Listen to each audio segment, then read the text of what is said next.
Muy buenas tardes a todos los que nos acompañan el día de hoy a este webinar donde lo mencionamos, qué hacer en caso de estrés, enfermedades o fiestas. Muy buenas tardes a todos. O sea, cómo podemos ver qué vamos a hacer cuando nosotros rompemos nuestra rutina. Entonces, pues soy la doctora Alicia Tartani Guerrero de León, médico familiar, educador en diabetes del consultorio de pie diabético de tratamiento especializado, con colaboración de nuestros socios de la farmacia Biorrenal NS. Entonces, pues este es un tema muy importante porque como sabemos actualmente, pues estamos por empezar las fiestas decembrinas y habitualmente todos los diabéticos dicen, ¿y qué hago cuando rompo la rutina? ¿Qué es lo que debo de hacer? Entonces, para eso vamos a platicar el día de hoy, ¿qué puedo hacer para que yo no presente un descontrol metabólico en estas épocas decembrinas? La siguiente, por favor. Bueno, ¿cuándo se rompe la rutina en mí? Hay muchas causas, cuando yo me enfermo, cuando me estreso en exceso o cuando hay fiestas. ¿Por qué? Estas tres principales condiciones son las que van a llevar a que yo tenga que romper mi rutina en cuanto a tratamiento o en cuanto a cómo voy a llevar el control de mi diabetes. ¿Por qué? Porque cuando yo me enfermo, simplemente el proceso de salud de enfermedad va a generar que yo en estas situaciones yo tenga que mis controles de glucosa se puedan descompensar habitualmente, como es sabido, sobre todo las infecciones nos pueden provocar un descontrol de nuestros niveles de glucemia. Es bien sabido que si yo me enfermo, ya sea de una gripa, mis niveles de glucosa pueden elevarse. Si yo tengo un proceso infeccioso, las mismas infecciones van a detonar en mi cuerpo que mis niveles de glucosa y mis requerimientos tanto de insulina como de medicamentos se van a descompensar. Porque cuando me estreso en exceso puede subir. ¿Por qué? Porque nos genera un estrés oxidativo que esto hace que los niveles de glucosa empiezan a subir también en mi cuerpo y en mi sangre, lo que nos va a generar que el estrés, pues por sí solo nos va a generar un incremento de glucosa excesivo. Aunado a esto que mucha gente con estrés empieza a comer en una forma desorganizada y empieza a comer en una forma excesiva, por lo que es importante pues también que nosotros tenemos que aprender a controlar ese estrés. Y las fiestas, que yo creo que es algo muy común que nos pasa. ¿Por qué? Porque estamos en una sociedad donde no acostumbramos a que el paciente diabético pueda convivir sin que se alimente en una forma correcta. Entonces, por eso es bien importante saber en qué situaciones me voy a encontrar y cómo es lo que voy a hacer para yo poder entonces mejorar y tener un mejor control estable de mi glucosa en cualquiera de estas situaciones. ¿Sí? Entonces, la Sociedad Mexicana de Diabetes nos recomienda las siguientes pausas. ¿Les encargo la siguiente? Ok, tenemos la primera pregunta. Joana Peña, buenas tardes. Saludos desde Pachuca. Doctora, ¿qué alimentos o bebidas típicas de diciembre deberíamos moderar para evitar recaídas o descompensaciones en nuestros familiares con diabetes? Bueno, aquí realmente lo que debemos de evitar sobre todo son los alimentos con exceso de calorías o sobre todo los alimentos muy azucarados. Como sabemos habitualmente en Navidad, ¿qué es lo que nos acostumbramos a hacer? Ensalada de Nochebuena. Es una como clásica de todas las cenas de Navidad.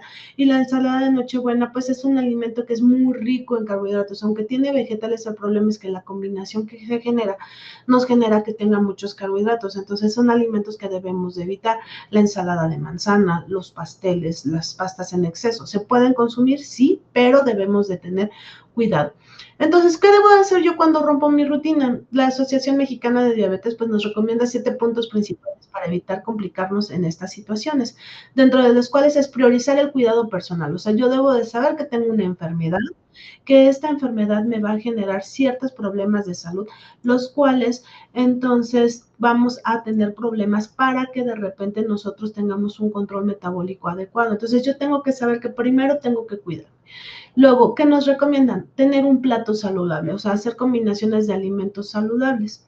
Evitar saltarme las comidas, porque digo, voy a tener fiesta, mejor no desayuno para comer mucho en la comida. No, siempre, nunca debemos de hacer eso, siempre tenemos que comer en una forma adecuada, nunca saltarnos las comidas. ¿Por qué? Porque nos puede venir la contraria, de repente darnos una hipoglucemia por mecanismos de compensación, nos sube la glucosa porque empezamos a metabolizar el azúcar de las grasas y entonces andamos alto, cuando comemos en exceso nos volvemos a elevar.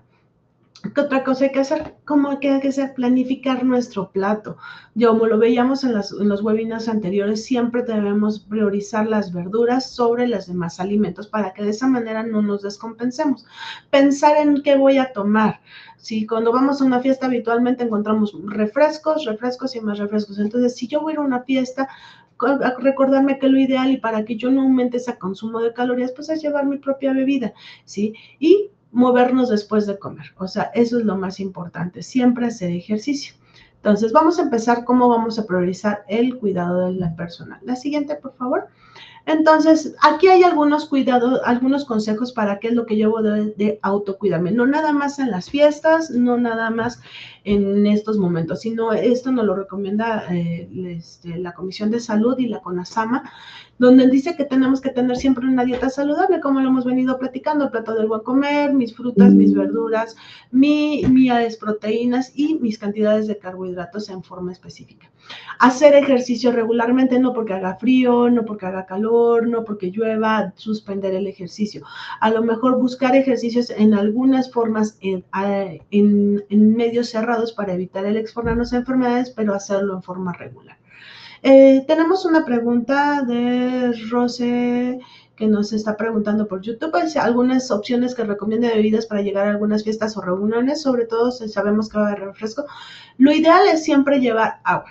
La mejor bebida que podemos ingerir siempre va a ser agua simple. Entonces, si nosotros sabemos que vamos a ir a una fiesta, llevar nuestra propia agua para evitar el consumo de bebidas carbonatadas o refrescos que nos puedan generar mucho azúcar.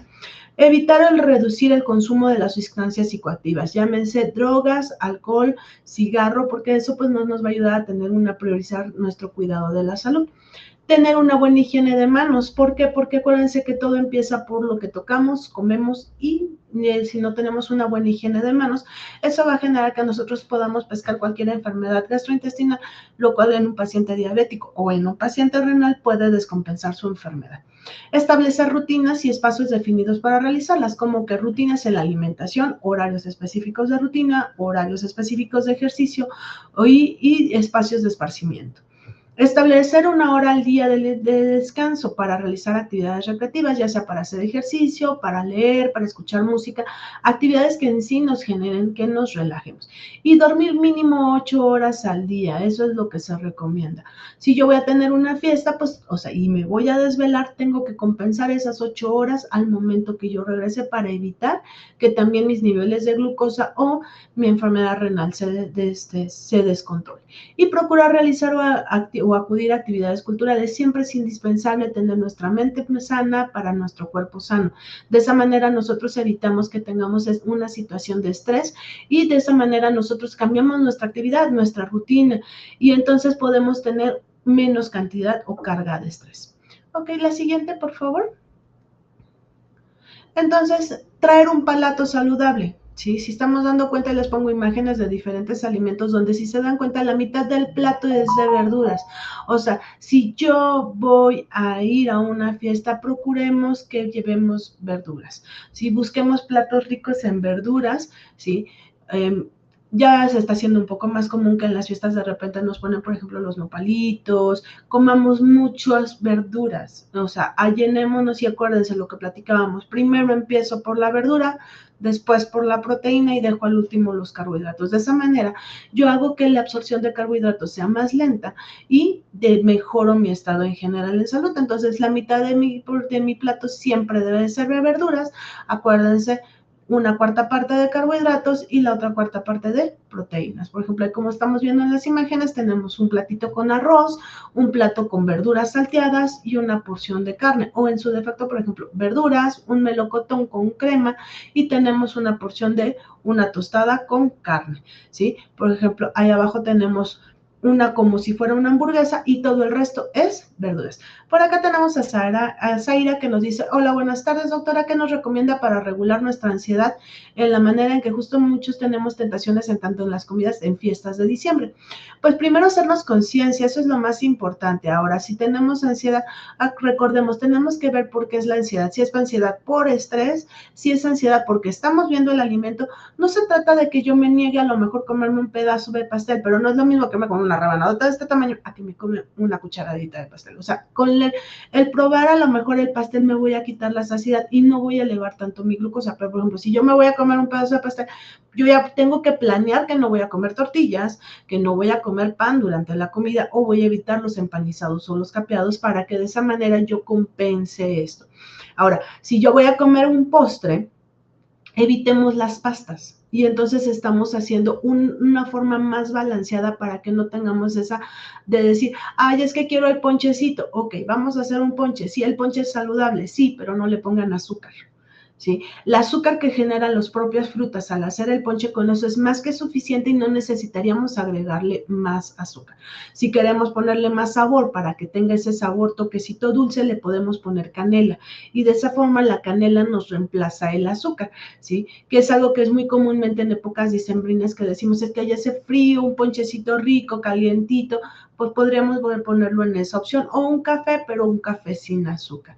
Ajá. Entonces, ahora, ¿qué también pasa? Las cenas de Navidad es bien sabido que el problema es que la cena navideña o la de Año Nuevo habitualmente son cenas súper elaboradas, súper grasosas y llenas de carbohidratos. Entonces, también hay que meter lo que son verduras junto con la alimentación para que no hagamos que esta alimentación sea tan intensa. Y si yo voy a comer una pasta, tengo que no comer pan y tengo que evitar también comer un postre. Entonces, aquí lo importante de traer un plato saludable no es a lo mejor que yo voy a llevar mi propia comida a la fiesta, porque es algo imposible, pero sí planear qué es lo que voy a comer, revisar qué es lo que van a dar y de esa forma entonces yo poder ver qué es lo que voy a ocupar, qué es lo que voy a comer y sobre todo, acuérdense, las porciones. Las porciones es la base fundamental para que nosotros tengamos una alimentación adecuada y que sea que no excedamos los niveles de carbohidratos que nos puedan generar y que esto nos genere un aumento de glucosa. Tenemos una pregunta, dice, ¿recomiendo el consumo de alcohol como diabéticos en estas fechas? Vamos a tocarlo más adelante. El alcohol tiene muchas problemáticas porque tiene un mecanismo muy ambiguo, donde de repente cuando yo ingiero el alcohol me sube el azúcar, pero posterior me puede dar hipoglucemias. Entonces hay que tener mucho cuidado con el alcohol, como lo vamos a tratar ahorita en las diapositivas más adelante. Les encargo la siguiente, por favor. Entonces, otra de las recomendaciones es evitar saltarme las comidas, aunque sea fiestas decembrinas, aunque yo sepa que mi comida va intensa, va a ser más en la tarde que en la mañana, lo que tengo que hacer es moderar la alimentación. La Federación Mexicana de Diabetes nos recomienda que el desayuno, la hora ideal debe ser entre 6:30 de la mañana a 8:30 de la mañana, esto para que regulemos los niveles de azúcar y se active el metabolismo. La comida, la hora ideal debe ser entre 1 y 3 de la tarde para mantener los niveles de energía y evitar los antojos. Porque muchos de los problemas de los antojos es porque hacemos comidas muy tarde. Muchas veces, ¿qué pasa? Desayunamos a las 10, 11 de la mañana, comemos entre 5, 6 de la tarde y a veces ya no cenamos. Entonces estamos evitándonos una comida, pero eso también hace que nuestros niveles de glucosa se alteren o cambien. Y la cena, la hora ideal es entre 6 de la tarde, entre 8 de la tarde y 9:30 de la noche, ¿sí? Para tener una mejor digestión y poder dormir en forma adecuada. Tenemos otra pregunta de TikTok, dice, ¿recomienda el ayuno intermitente para diabéticos? No, el ayuno intermitente en el paciente diabético, en vez de ayudarnos a bajar de peso, lo que va a hacer es un metabolismo alternado, donde nos va a generar unos picos muy elevados de hiperglucemia. Paciente diabético no está recomendado el ayuno intermitente, ¿sí? En personas sanas sí se recomienda, ¿por qué? Porque ayuda a bajar de peso en una forma rápida, pero tampoco es algo sostenible. Entonces hay que tener cuidado con el ayuno intermitente. ¿Ok? Entonces, por eso es importante no saltarnos las comidas. O sea, los horarios están recomendados porque se han visto que son los mejores horarios para que de esa manera nosotros tengamos un metabolismo óptimo y evitemos esos antojos y que estemos picando entre comidas. La siguiente, por favor. ¿Sí? Otra es planificar mi plato. ¿Sí?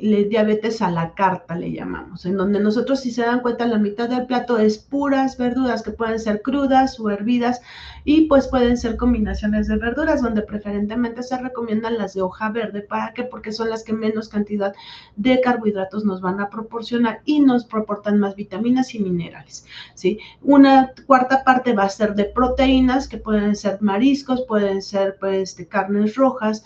Carne de puerco no se recomienda realmente por la cantidad de grasa que puedan llegar a tener. Ajá.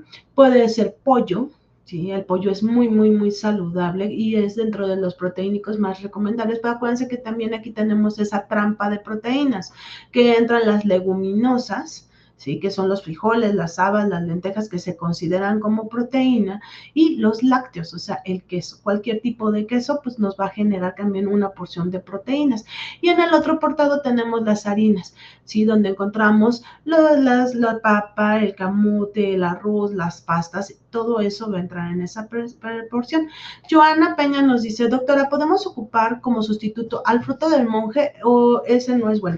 La realidad es que actualmente ya encontramos con muchos suplementos que pueden ser sustitutos del azúcar, como entre ellos se encuentra la fruta del monje.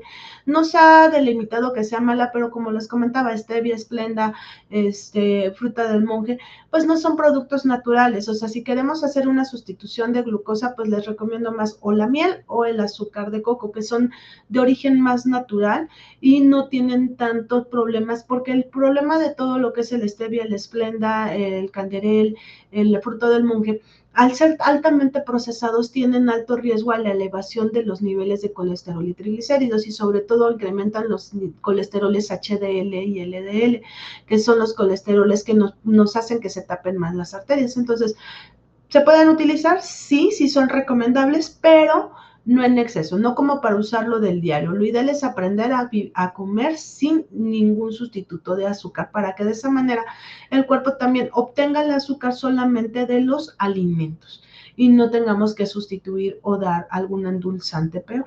¿Ok? Entonces, tenemos otra pregunta. Ángela Hernández dice, ¿se debe ajustar la dosis de insulina o de medicación oral incluso si no tengo apetito? Aquí sí es importante, por eso se recuerdan que la vez anterior platicábamos del automonitoreo. La realidad es que la medicación oral muy pocas veces se llega a modificar.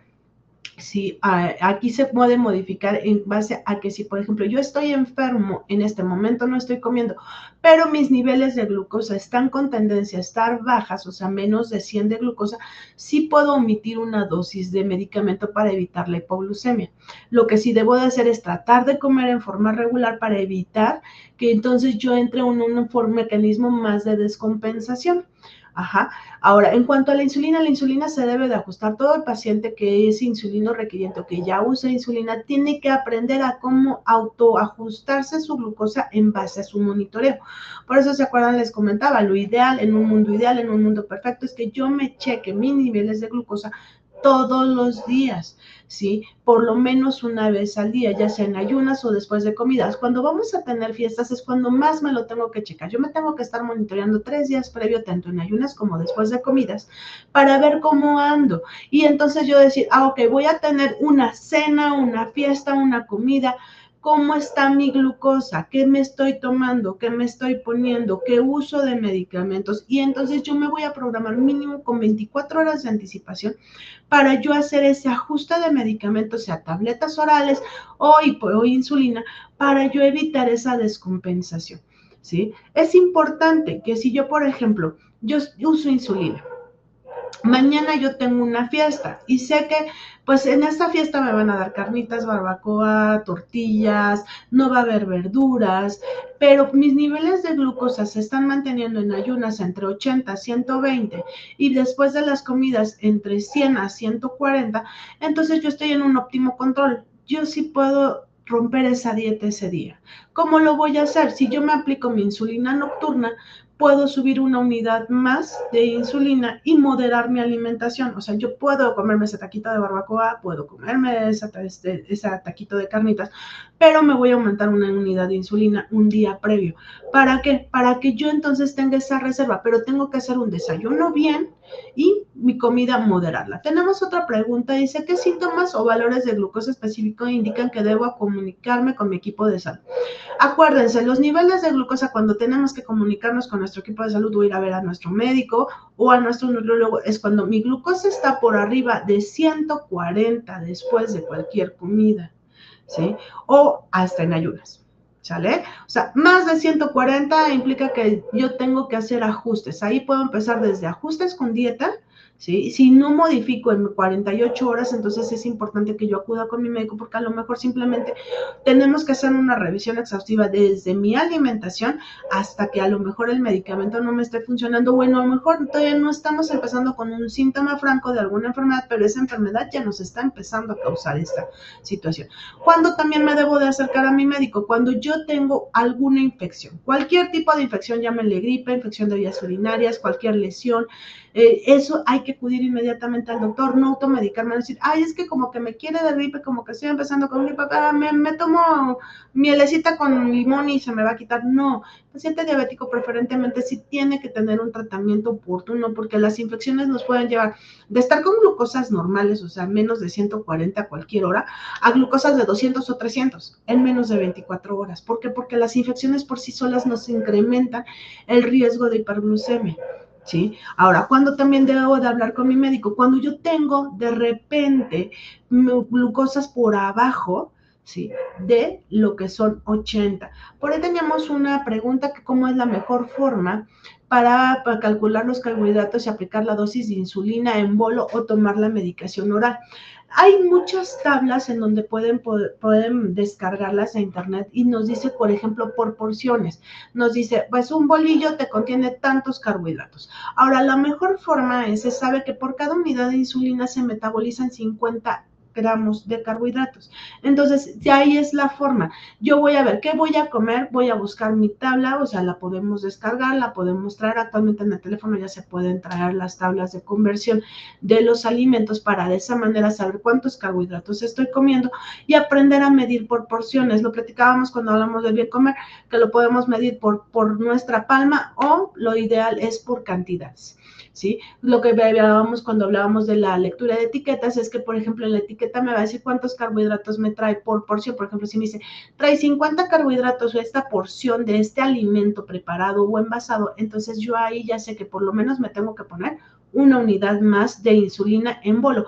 En bolo se refiere habitualmente a la insulina rápida, porque tenemos pacientes diabéticos tipo 1 que ellos ya usan, aparte de una insulina basal, como es la insulina glargina, te usamos insulinas rápidas con las comidas, ¿sí? Habitualmente el paciente diabético tipo 1, que es insulino requiriente desde el inicio, que puede habitualmente ser el paciente joven, es el que tiene que aprender a hacer el conteo específico de carbohidratos, porque de eso va a depender de cómo proyecta su plato la cantidad de insulina que se tiene que poner en ese bolo alimenticio. Habitualmente, por ejemplo, una rebanada de pastel tiene casi 100 calorías, ¿sí? Que es cuando entonces nosotros tendríamos que poner por lo menos 2 unidades de insulina rápida en bolo. Rose nos dice, doctora, ¿recomienda que nuestro desayuno sea dulce, fruta, pan, etcétera, o mejor que sea salado? Aquí realmente lo que debemos de hacer, acuérdense, no es de que por gustos o preferencias. Nuestra alimentación siempre debe de incluirnos en las 3 comidas que nos debe de incluir proteínas, verduras y carbohidratos. Los carbohidratos son necesarios, no son algo que debamos de dejar de lado, simplemente que las porciones son las que tenemos que moderar. Entonces podemos combinar un plato dulce con salado y ser un desayuno saludable. ¿Por qué? Porque todo va a ir en base a la porción de alimentos que nosotros vamos a consumir, ¿sí? Por ejemplo, en el desayuno tú puedes comer una fruta, lo comentábamos la vez pasada. Yo puedo comerme a lo mejor una taza de melón, que es la porción de fruta que se puede desayunar, y entonces ahí yo ya estoy cumpliendo con el 50% de mis carbohidratos, bueno, de mis calorías que me va a aportar las azúcares, ¿sí? Pero, por ejemplo, me puedo preparar también, aparte de eso, me puedo preparar unos chayotes hervidos, ¿sí? Y a lo mejor 1 o 2 piezas de huevo, dependiendo si tengo insuficiencia renal o no, que pueden ser revueltos, pueden ser estrellados, pueden ser hervidos. Y entonces yo tengo ahí una forma saludable de comer y me puedo comer hasta una tortilla sin mayor problema. Jairo nos dice, doctora, ¿qué nos recomienda para no sentir culpa al disfrutar de las fiestas, pero tampoco descuidar nuestra salud? Miren, yo siempre les he dicho, al final del día, en las fiestas hay que disfrutarlas, hay que, no sientan esa culpa. ¿Qué es lo que tenemos que hacer? Esto, planificar nuestro día. Si yo sé que voy a tener una fiesta, yo tengo que planear mi día precisamente con un día de antelación. Ya se nos viene Navidad, se nos viene Año Nuevo, son fechas en que comemos mucho, que comemos excesivo. ¿Qué vamos a hacer? Un día previo a Navidad vamos a comer saludable. Idealmente eviten las harinas. ¿Para qué? Para que tengamos como que nuestras glucosas estén lo más óptimas posibles y el que hecho de que a mí me suba un día no me afecte. También no se trata de que si yo toda la vida ando mal con glucosas de 180, 200, 220, 300, 400, diga, ay, pues no, no importa, no pasa nada, hoy me voy a destrampar más. No, sí pasa, porque nuestra glucosa va a subir más. Cuando yo sí puedo decir, ok, es fiesta, puedo romper mi dieta, cuando mi glucosa está en límites normales, o sea, en ayunas entre 80 y 140, en comidas que no exceda los 160 y eso implica que estamos bien. Entonces yo sí me puedo destrampar un poquito diciendo, ok, hoy voy a romper esta dieta, pero que no sea frecuente y entonces disfrutarlo. ¿Por qué? Porque son espacios donde nosotros en fiestas decembrinas habitualmente convivimos con las familias, con los amigos, disfrutamos de esta convivencia sana y esa alimentación. Pero recordemos, si yo, por ejemplo, pruebo el ponche y está demasiado dulce, bueno, entonces a lo mejor me tomo el ponche, pero le quito la mitad de fruta. ¿Me explico? Para que entonces en esa manera yo compense mis calorías. Pero si yo me voy a tomar ese ponche dulce, yo no puedo comer pan. Si yo quiero comer un pedazo de pastel, entonces yo no voy a comer ponche. O sea, es ahí donde tenemos que jugar con esta alimentación para hacer una planificación de un plato en forma correcta. Y no olvidar nuestros medicamentos, porque luego dicen, es que me voy a echar una copita, no me tomo el medicamento. No, el medicamento sí o sí me lo tengo que tomar. Me tengo que poner mi insulina, en el caso de la insulina, me tengo que tomar mis pastillitas para que yo no me descontrole, porque un día se puede convertir en un internamiento si no tenemos un control adecuado de esos niveles de glucosa. Entonces, por eso es importante, si yo voy a tener una fiesta, hay que planearla. ¿Sí? Yo voy a planear mi alimentación un día previo, el día de la fiesta y un día posterior. Si yo el día de la fiesta me destrampe comiendo, lo ideal es que a las 2 horas de mi fiesta yo me monitoree mi glucosa para que veamos cómo estoy de mi glucosa, ¿sí? Si yo, por ejemplo, estoy tomando metformina, pero tomo 2 tabletas al día, entonces yo sí puedo subir y eso hay que platicarlo con su médico. Oiga, doctor, ¿cuál es la dosis que yo puedo incrementar cuando de repente me voy a una fiesta y hasta cuántas tabletas me puedo tomar al día? Para que su médico pues los asesore y les diga hasta cuántas tabletas nos podemos tomar en estos casos especiales, o que les diga, bueno, usted usa insulina, ok, ¿cuándo vamos a subir? ¿Cuándo vamos a bajar en base a nuestros niveles de control? Por eso es importante el automonitoreo, eso les sirve a ustedes para saber cómo están, nos sirve a nosotros para poderlos orientar en cómo podemos mejorar eso. Sam Juárez nos dice, justo este mes de pronto nos ponemos nostálgicos, podría ser que las emociones también afecten nuestra salud si tenemos diabetes.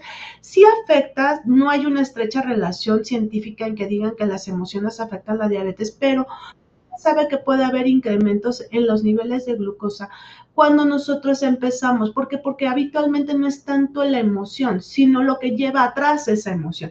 Como que el que comemos de más. ¿Qué pasa? Empezamos con frío y el cuerpo nos empieza a exigir como algo caliente, pero ese algo caliente, en vez de que sea un té sin azúcar o un café sin azúcar, los que no son hipertensos o renales que lo pueden consumir, ¿qué termina siendo? El ponche que compramos en la esquina, que le ponen el montonal de fruta, que la mayor fruta que le ponen es caña para que le dé sabor y todavía le endulzan con un montón de azúcar.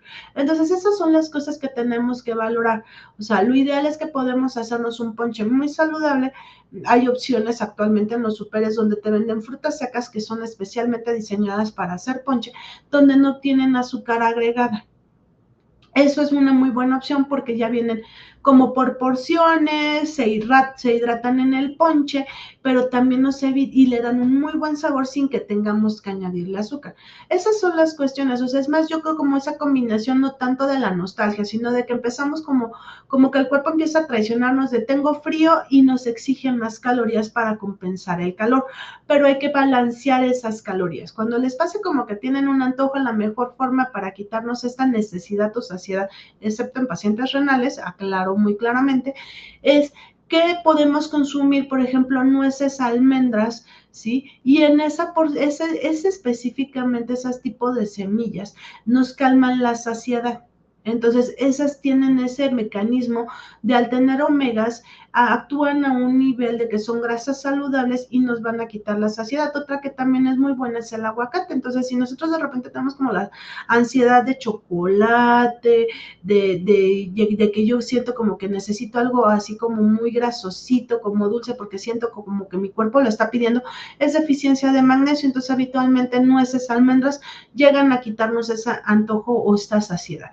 Ángel Hernández dice, en épocas de estrés durante viajes, ¿cómo afecta la alteración del sueño, pocas horas o cambio de horario a la resistencia a la insulina y cómo podemos minimizar este impacto? Por ejemplo, cuando nosotros tenemos estrés, primer punto, hay que ver qué nos está detonando el estrés para tratar de ver qué podemos resolver para que no nos genere estrés. Y sí afecta muchísimo porque el cambio de horarios, el cambio de actividades nos pueden afectar los niveles de glucosa. Principalmente, por ejemplo, cuando viajamos al extranjero, que nuestro cambio de horario puede ser mayor de 8 horas y que se invierte en nuestro ciclo de sueño, habitualmente las personas diabéticas que viajan y si usan monitores continuos, tienden a tener más tendencia a la hipoglucemia. Por eso es importante saber hasta cuánto puedo reducir mi medicamento o mi insulina en los viajes o hasta cuánto requiero subirlo. Habitualmente en los viajes, cuando son así con horas de diferencia de más de 8 horas, la tendencia tiende a ser a la hipoglucemia. ¿Por qué? Porque entonces nuestro metabolismo cambia, lo invertimos. Nosotros estamos acostumbrados a un tipo de metabolismo con unos horarios y es muy sabido que durante el día tendemos a hacer picos de glucosa y en la noche tendemos a hacer picos de hipoglucemia. Entonces, cuando nosotros viajamos a un lugar donde nuestro cambio de horario es de más de 8 horas, se invierte en nuestro ciclo de sueño. Entonces, para empezar, no podemos dormir. Y segundo, tenemos a hacer hipoglucemias en nuestro supuesto día, que realmente sería nuestra noche, nuestro horario habitual. Entonces es ahí donde tenemos que empezar a hacer esos ajustes de nuestros niveles de medicamentos. Y esto es importante cuando ustedes vayan a hacer un viaje, acérquense a su médico, que les diga cómo ajustar en caso de ustedes salir al extranjero y que vayan a tener una diferencia horaria muy importante. El no dormir va a afectar también el metabolismo. ¿Por qué? Porque hace que el metabolismo en general se vuelva un metabolismo lento, perezoso y nos incrementa la resistencia a la insulina, que simplemente la resistencia a la insulina es la capacidad de las células de meter el azúcar al cuerpo. Entonces, ¿qué pasa? Tenemos mucho azúcar circulando, pero nuestras células sienten hipoglucemia. Por eso es que de repente andan así como mareados, como con dolor de cabeza, como que no saben ni qué les pasa, y de así como que se sienten lentos, y eso es por lo mismo, ¿sí? Por acá tenemos otra pregunta. ¿Qué síntomas? No, ya sé, no lo habían hecho. Ok, entonces, pues ahí es cuando tenemos que ir valorando. La siguiente, por favor. Entonces, ahora hay que planear la bebida. Idealmente hay que evitar las bebidas tipo refrescos de la marca que quieran. Son bebidas, jugos y refrescos son bebidas que van a tener cantidades impresionantes de azúcar, ¿sí? Entonces, lo que a lo mejor yo lo iba a compensar con una manzana, en medio vaso de refresco yo ya me comí la manzana. Y el problema de los refrescos es que por las aguas carbonatadas que traen para poder producir el refresco nos generan más sed.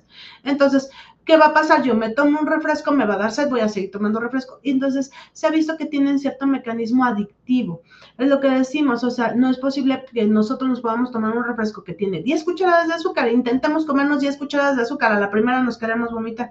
Esto es por el efecto del ácido carbónico que tienen las bebidas, lo que son los refrescos.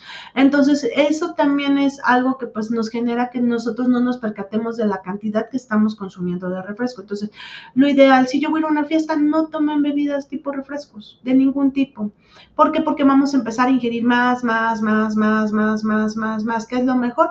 Agua. Ahora, si no hay agua, el agua mineral no es tan buena opción, pero por lo menos no nos va a elevar el azúcar. ¿Y por qué no es buena opción el agua mineral? Porque tiene demasiados minerales que al final de cuentas hacemos que nuestro riñón trabaje de más. Al día siguiente, después de las fiestas, ¿qué debemos de hacer? Ingerir suficiente agua para que ese riñoncito trabaje y metabolice muy bien. Ahora, cuando bebemos alcohol, ¿qué pasa? Pues aquí se bloquea la producción de la glucosa a nivel del hígado. ¿Por qué? Porque el hígado, en vez de producir azúcar, va a tratar de metabolizar el alcohol. Entonces, por eso es que nos dan los síntomas de hipoglucemia. Entonces, hay que tener cuidado con el alcohol. La cantidad recomendada diaria son no más de 50 mililitros de alcohol en un día. ¿Para qué? Para que no tengamos problemas a nivel hepático y para que de esa manera manera tampoco nuestros niveles de azúcar se eleven. Pero pues estamos hablando que 50 mililitros es un caballito de tequila. O sea, sí puedo tomar, ¿cuánto? Un caballito de tequila, ¿sale? Pues no más, ¿sí? En cuanto a la cerveza, el problema de la cerveza es que pasa lo mismo que con el refresco. Al ser un procesado de la malta, nos genera que también los niveles de azúcar sean sumamente elevados, por lo cual esto nos va a generar que el azúcar se eleve. Entonces hay que tener cuidado con las cervezas. Las cervezas también son en cantidades excesivas. Ahora, ¿quieren tomar una copa? Sí, pero tomen bebidas sin refresco. No la combinen con refresco. Las que menos cantidad de glucosa elevan es, por ejemplo, el tequila o el whisky. Vodka, Bacardí, son bebidas que por sí solas son derivados o destilados de la caña que nos van a generar elevaciones de glucosa. Entonces, y aparte, aunado a que bloquea el metabolismo de la glucosa en el hepático, pues por eso nos da la sudoración, las náuseas, las palpitaciones, los temblores y que nos puede dar hasta una hipoglucemia severa. Entonces hay que tener cuidado con el consumo del alcohol. ¿Sale? La siguiente, por favor. Espero haber resuelto la duda de la bebida. Importante, siempre hay que hacer ejercicio después de comer. Si yo me voy a una fiesta, yo tengo que hacer ejercicio. Por ejemplo, si yo estoy en una fiesta, yo les digo, ok, ya eres diabético, estás de fiesta, ya comiste en exceso, baila. El bailar 30 minutos continuos sin parar, y por ejemplo, cuando nos ponen payaso del rodeo sería fabuloso. ¿Por qué? Porque es un ejercicio cardiovascular de alto impacto. ¿Sí? Específicamente el cabello de rodeo, todas las versiones de cabello de rodeo está considerado como un ejercicio de alto impacto. Ahora, si estamos en casa, ya llegamos de la fiesta y vamos a hacer, pues podemos hacer cardio en casa, ¿sí? Que vamos a hacer 5 a 10 minutos de calentamiento que puede ser simplemente trotando, ¿sí? Luego vamos a empezar a hacer lo que son los jumping jacks, que es abrir, cerrar, brincando por lo menos 2 minutos continuos, descansamos 30 segundos, luego vamos a trotar en el mismo lugar por 2 minutos, descansamos 30 segundos, podemos saltar la cuerda 2 minutos continuos, descansamos 2 minutos, luego hacemos burpees. Los burpees son, me agacho, hago una lagartija, me levanto y brinco. ¿Sale? Y descansamos después de los burpees por 1 minuto, se vamos a descansar 1 minuto y medio. Y vamos a repetir toda la serie por tres veces y vamos a hacer estiramientos de 5 a 10 minutos.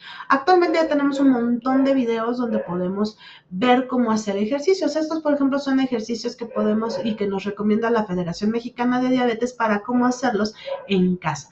En la página de la Federación pueden encontrarlos para que los descarguen y sepan cómo se hacen en específico, ¿sí? Y tenemos fuera de casa que se divide en 3 etapas, en la etapa principiante, en intermedios y en avanzados, donde tenemos que ver, en principiantes son de 8 a 10 repeticiones cada ejercicio, en intermedios de 10 a 12 y en avanzados de 12 a 15 repeticiones. Yo cuando les digo, a lo mejor no puedo hacer las 8, ok, porque yo apenas voy empezando, pero yo aguanto 5 sentadillas, pues 5 sentadillas voy a hacer, pero el chiste es hacerlas. Ajá, ¿sí? Luego las lagartijas, voy a hacer lagartijas. ¿Cuántas? Si yo puedo hacer 3, está bien, empiecen con 3 y a la semana vamos a subir a 4 y a la semana 5. Y así vamos a ir subiendo hasta que cada uno de los ejercicios podamos hacerlo.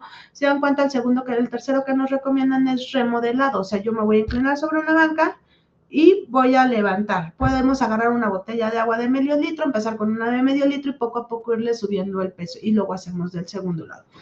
Rose nos pregunta, ¿alguna opción de postre que recomiende para diabéticos en Navidad? Creo que es con lo que se más se batalla en esta época. Actualmente ya hay algunas pastelerías que pueden hacer postres, especiales para diabéticos, que lo que hacen estos es hacerlos a base de harinas de, por ejemplo, de avena, de almendra, de acoco, endulzados con stevia, con fruta del monje o con miel. Serían las mejores opciones. O sea, si van a querer así un postre, podría ser esa una muy buena opción. ¿Qué es lo que hay que evitar? Los pasteles muy procesados. ¿Sí? Por ejemplo, un pastel de chocolate es una bomba total. ¿Quieren un postre más saludable? Pues miren, no hay como que hagamos, por ejemplo, una ensalada de manzana, pero no la endulcen con azúcar. Una ensalada de manzana donde lleve manzanas, nueces, por ejemplo, en vez de ponerle cerezas en almíbar, pónganle, por ejemplo, cerezas naturales. ¿sí? Esos son los pequeños cambios que vamos a hacer en esa ensalada de manzana. Y en vez de ponerle azúcar, le pueden poner azúcar de coco, nada más como para que a la hora de que tenga ese sabor o ese toquecito dulce. Sam nos pregunta, doctora, veo que ahora se da mucho la diabetes a los niños, ¿esto qué se debe? Esto se ha visto que se debe porque antes se creía que solamente los niños podían tener diabetes tipo 1 o juvenil. Actualmente tenemos muchos niños que son diabéticos tipo 2. ¿Por qué? Porque hemos tenido el gran incremento y el boom de la obesidad. Como lo hemos platicado en los webinars anteriores, lo que pasa es que estamos teniendo el problema de que estamos siendo el segundo país a nivel internacional en obesidad infantil. ¿Por qué? Porque nuestros niños comen mucha chatarra, comen muchos dulces y no hacen ejercicio. Se la pasan más en la tablet, en la computadora, en los videojuegos y ya no juegan, ya no corren, ya no hacen ejercicio. Entonces, esto es una de las principales causas por lo que se ha visto el incremento de la obesidad en los niños, porque los niños están dejando de hacer ejercicio. Pero pues ahí, como les digo, ¿de qué depende también? De nosotros papás. Nosotros papás, si no, yo no hago ejercicio, ¿cómo le voy a decir a mi hijo que haga ejercicio? ¿Sí? Entonces, ¿qué tenemos que hacer? Salir con los papás, con los hijos, a hacer ejercicio. O sea, si yo quiero prevenir que mi hijo sea diabético, tengo que restringirle las bebidas azucaradas, los jugos, los refrescos desde tempranas edades. O sea, acostumbrarlo a que tienen que ingerir agua en forma permanente, ¿sí? A que yo no les voy a dar dulces, ¿sí? Evitarle los dulces a los niños es algo que podemos hacer perfectamente por su salud a largo plazo. ¿Por qué? Porque ya estamos dándonos cuenta que la mayoría, mínimo tenemos un familiar con diabetes en nuestra casa, mínimo, sino como lo platicábamos, familias enteras de diabéticos. Entonces, si toda la familia es diabética y ese niño, desde niño, ay, déjalo que coma dulces ahorita que puede. No, pues es que ahorita que puede, no, porque entonces él, en vez de debutar a los 40, a los 50, como a lo mejor el papá o el abuelo, va a debutar a los 20 porque le estamos fomentando, o sea, ya tiene esa carga herencia y aparte no lo hacemos que haga ejercicio y aparte le estamos dando dulces, le estamos regalando una diabetes a mayor temprana edad, ¿sí?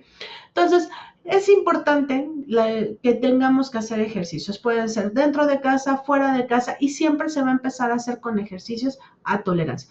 Si vemos los ejemplos de ejercicios, son ejercicios que todos lo podemos hacer, son ejercicios de fuerza que nos van a disminuir los niveles de glucosa, ¿sí? Y pues estos no necesitamos un equipamiento especial para hacerlos. La siguiente, por favor. Creo que era la última. Entonces, no sé si tengamos por aquí dudas. Estas son las recomendaciones pues, que nos hace la Federación y la Asociación Mexicana de Diabetes para cuidarnos en estas fechas. Entonces, si tienen alguna otra duda, pregunta, cómo podemos cambiar menús, estamos aquí, vamos a interactuar entre todos porque se nos vienen fechas difíciles, se nos vienen fechas importantes, donde como todos lo hemos venido platicando, o sea, es difícil decir, ay, es que se me antojó el pavo. ¿Sí? Se me antojó el pastel, ¿qué puedo hacer? ¿Sí? Hay ya actualmente la Federación Mexicana de Diabetes en estas fechas ya empieza a publicar un recetario de dietas saludables para los pacientes diabéticos con cambios en algunos alimentos para que no excedamos las porciones. Sam nos pregunta, justo para evitar eso y de implementar caminatas por las mañanas con su hijo, dice, ¿cuánto tiempo nos recomienda el ejercicio diario? El ejercicio mínimo recomendado son 150 minutos de caminata intensa a la semana para niños y para adultos. O sea que estamos hablando que por lo menos 30 minutos diarios, 5 veces a la semana es lo ideal. Aquí se debe de hacer empezar a tolerancia, porque yo a lo mejor te digo, empieza 30 minutos de caminata intensa y a lo mejor a los 5 minutos tú ya sientes que no puedes. Todo aquí depende mucho realmente de cómo podamos empezar a hacer ese ejercicio y se tiene que empezar en forma paulatina, ¿sí? ¿Cuándo es un ejercicio vigoroso? Cuando yo, por ejemplo, estoy caminando y yo siento que me cuesta trabajo respirar, entonces yo ya llegué al punto de ejercicio vigoroso. En ese momento empiezo a contar mis 30 minutos de ejercicio. ¿Sí? Porque a lo mejor yo me voy a caminar y voy caminando bien despacito, pero yo a lo mejor yo ya tengo condición y pues a lo mejor no me hace nada. Pero a lo mejor es una señora de 60 años que empieza a caminar y camina 5 cuadras y para ella ya se sofocó, ya sudó y ya su frecuencia cardíaca se elevó. Ese es un ejercicio adecuado. Se supone que se debe de elevar de 20 a 30 latidos por minuto la frecuencia cardíaca y ese es para alcanzar nuestro nivel óptimo de este ejercicio. O sea, que es lo que primero que tengo que hacer, checar mi pulso, ¿sí? ¿Cuánto tengo de frecuencia cardíaca en 5 minutos, en 5 segundos? ¿Sí? Y entonces, eso lo multiplico por 6 y me da los latidos por minuto. Entonces, a eso yo le tengo que aumentar 20 o 30 más para que de esa manera yo pueda tener un ejercicio en forma adecuada. Si solo pudiera darnos 3 consejos prácticos y sencillos para manejar la glucosa cuando se rompe la rutina, ¿cuáles serían? Monitoreo, tómense sus medicamentos y traten de llevar una alimentación adecuada. O sea, balancear nuestro plato del buen comer en las comidas previas y en las comidas posteriores va a ser lo ideal para que no tengamos un descontrol tan severo. ¿Sí? Precisamente de los antojos, si es un antojo prolongado, sería deficiencia de alguna deficiencia en glucosa. Los antojos prolongados habitualmente no son deficiencia de glucosa, habitualmente son deficiencia de alguna mineral o alguna sustancia que puede ser sodio, potasio, cloro, magnesio, fósforo, no necesariamente de azúcar, y eso es lo que muchas veces pensamos, que si yo tengo antojo de algo dulce es porque me hace falta azúcar.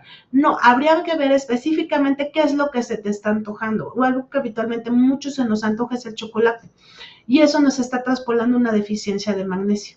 Y entonces esa se puede corregir o con suplementos específicos de magnesio o, como les comentaba, con nueces, con almendras. Pero, por ejemplo, si a mí se me antoja dulce, pero traigo calambres, entonces a lo mejor mi deficiencia es de potasio, y entonces yo lo puedo suplir con plátano, lo puedo suplir con jitomate. Si, por ejemplo, a mí se me antoja los dulces como caramelos macizos, habría que valorar los niveles de hemoglobina, porque a lo mejor cuando yo tengo ganas como algo muy duro, que sea así como crocante, habitualmente eso se llama pica, o que se me antoja la tierra, es porque yo estoy con deficiencias de hierro. Entonces habría que hacer una biometría hemática para descartar que lo que yo tenga yo sea realmente una anemia y que mi antojo persistente realmente sea por una deficiencia de hierro o de complejo B, porque muchas veces, sobre todo cuando consumimos en forma crónica metformina, perdemos complejo B y entonces nos empieza a dar el antojo por dulce. Y no es porque realmente mi deficiencia sea de glucosa. Por eso la importancia de que mis estudios idealmente deben ser completos y deben ser cada 3 meses, ¿sí? Para que yo pueda ver si no tengo deficiencias en ácido fólico, en complejo B, en fósforo, en magnesio, en calcio. Por eso es que muchos internistas sí solicitan por lo menos cada 6 meses electrolitos séricos completos para poder ver que no haya deficiencia en algún electrolito. Porque, por ejemplo, de repente puedo tener hambre o necesidad de algo dulce y a lo mejor simplemente es sed, que no lo estamos interpretando en una forma correcta. Espero haber resuelto esa duda. ¿Alguna otra pregunta que tengamos? Nuestro auditorio, a ver, preguntas, estamos para resolver estas preguntas, tenemos 4 minutitos más para resolver preguntas y dudas.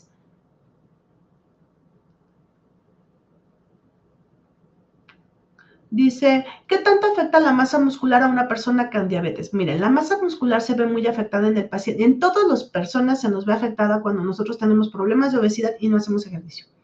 Porque entonces nosotros acumulamos grasa, pero la masa muscular se pierde. Y si perdemos masa muscular, perdemos fuerza y perdemos movilidad. En el paciente diabético, simplemente la diabetes empieza a generarse un consumo más excesivo de masa muscular y no de grasa. Y esto es derivado de la resistencia a la insulina.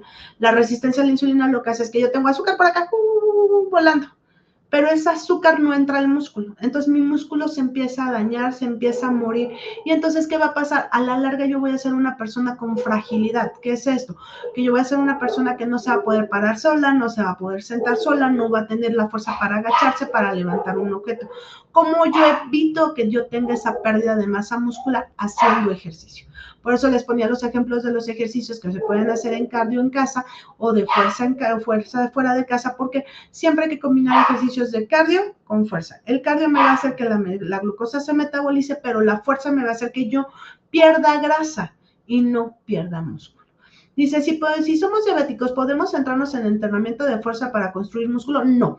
Siempre, todas las personas, no nada más los diabéticos, tenemos que hacer cardio y fuerza. Si no combinamos las dos, entonces empezamos a tener un descontrol general. Si yo nada más hipertrofio o hago crecer demasiado el músculo, ¿sí? Entonces eso me va a generar que también yo no pierda grasa. El ejercicio cardiovascular me sirve para disminuir mi grasa corporal. Si yo no hago un ejercicio cardiovascular, mi grasa corporal se mantiene alta. Entonces yo podré tener un músculo bien grandotote, pero voy a tener grasa. Entonces, aquí acuérdense que para evitar las enfermedades cardiovasculares, o sea, el corazón, el infarto, las embolias, tenemos que hacer una compensación entre el ejercicio cardio y fuerza. ¿Pueden hacer pesas? Sí, siempre y cuando sus niveles de glucosa estén controlados. Los ejercicios anaeróbicos como el levantamiento de pesas nos elevan los niveles de glucosa. Entonces, por eso es importante que el paciente diabético tiene que hacer más cardio, menos pesas. Sí es importante la pesa, pero no debe de ser mi ejercicio primordial. Las proteínas para el ejercicio no son recomendadas en el paciente diabético. ¿Por qué? Porque tienen, si leemos las etiquetas de los envases de proteínas, habitualmente los envases de proteínas tienen muy alta cantidad de proteínas, lo que en el paciente diabético se va a traducir a la larga en insuficiencia renal. Entonces, la proteína para el paciente diabético es un alimento que sí está prohibido también porque tiene cargas de glucosa muy altas. Déjenme ver si encuentro una etiqueta de alguna de las proteínas para que las veamos. Ok.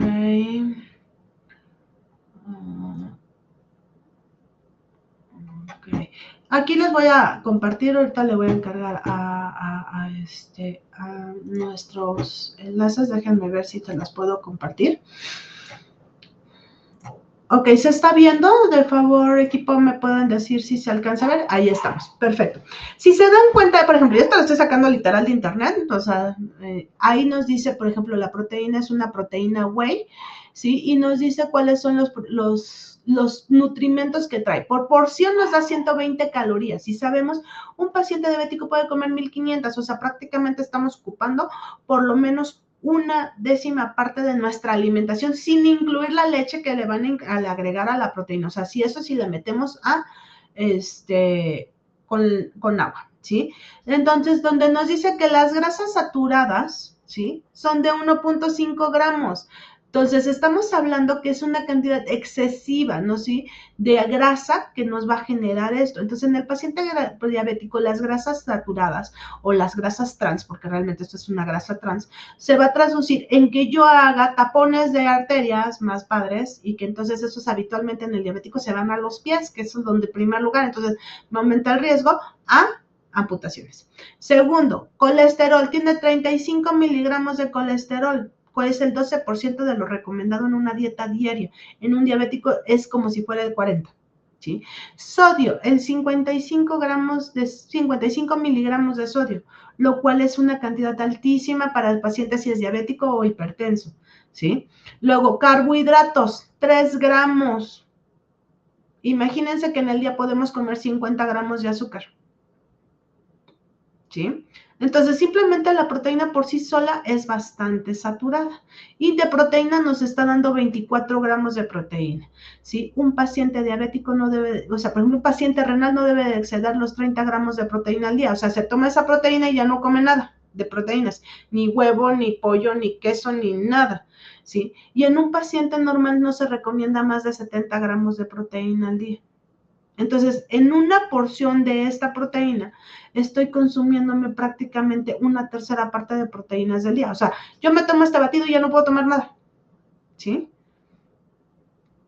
Dice, Rose nos recomienda, dice que pues estaría bien hablar sobre suplementos y proteínas diabéticas y para pacientes renales. La realidad es que, mira, sí sería muy buen tema, Rose, pero el problema es que realmente las proteínas y los vitamínicos se tienen que personalizar. No podemos decir, tú sí puedes tomar esto, tú no puedes tomar esto. Aquí sí tenemos que hacerlo muy personalizado. ¿Por qué? Porque depende mucho de cuántos años llevamos de diabético, cuántos años llevamos de hipertenso, si nada más somos diabéticos puros, si fuimos diabético tipo 2, diabético tipo 1, si somos diabéticas en el embarazo, si yo estoy tomando hipoglucemiantes, qué tipo de hipoglucemiantes estoy tomando, porque algunos hipoglucemiantes nos deterioran o nos hacen perder ciertos minerales o ciertas proteínas. Entonces no se podría estandarizar como decir qué proteínas sí, qué proteínas no y en qué momento. Sam dice, muchas gracias, doctora, por compartirnos su conocimiento, es de mucha ayuda. No, la verdad es un placer para mí poder compartirles esta información. Vean, o sea, realmente si, por ejemplo, vimos ahorita una etiqueta tan simple que pareciera que pues la proteína es buena, no, en un paciente diabético hipertenso no es tan buena, porque por sí sola la enfermedad nos va a llevar a la insuficiencia renal si le agregamos una proteína de alto calibre como la whey que me estaban preguntando. Estamos aumentando la cantidad de proteína y entonces el cuerpo no lo va a lograr metabolizar, ¿sí? ¿Es buena la proteína? Sí, cuando somos deportistas de alto rendimiento y que estamos sanos. Si somos diabéticos y somos hipertensos, la mejor forma, y yo siempre he dicho, la mejor forma de comer proteínas es en la alimentación. Espero haber resuelto sus dudas. ¿Tenemos por ahí alguna otra duda en nuestro auditorio? En nuestros canales, en Facebook, TikTok, ¿tenemos alguna duda? YouTube, de los que nos están escuchando. Creo que hoy ha sido bastante amena la plática entre todas las preguntas. Creo que ya no tenemos preguntas. Pues miren, les agradezco a todos el tiempo que nos dedican. Les compartimos nuestros datos de contacto, tanto del consultorio, tanto de los cirujanos como de su servidora. Y pues agradecemos a Biorenal por todo el apoyo que nos ha dado para que estemos dando este tipo de seminarios, para que pues nos sirvan para todos, para que aprendamos y para que conozcamos y sepamos cómo manejar nuestra diabetes, para que sepamos que sí podemos, que no podemos, y pues sobre todo nos mantengamos sanos y estables. Y pues ha sido un placer compartir esta tarde con ustedes. Les agradezco a nuestro auditorio y pues esperemos estar próximamente nuevamente en estos webinars y pues si ahí ya no hay preguntas, pues eso sería todo por nuestra parte. Rose nos dice que esperan de nuevo vernos, esperemos que sí. Pues espero que la de hoy haya sido algo bastante interesante, importante para que pues disfrutemos las siguientes fiestas que se nos avecinan en una forma saludable y pues cuidemos a nuestros familiares diabéticos y nos cuidemos nosotros, como se los he dicho y se los he repetido. No es un paciente diabético, es una persona que vive con diabetes y que somos una familia que a final de cuentas tenemos que aprender a vivir con ella. Pues muchas gracias a todos por su asistencia. Muy buena tarde.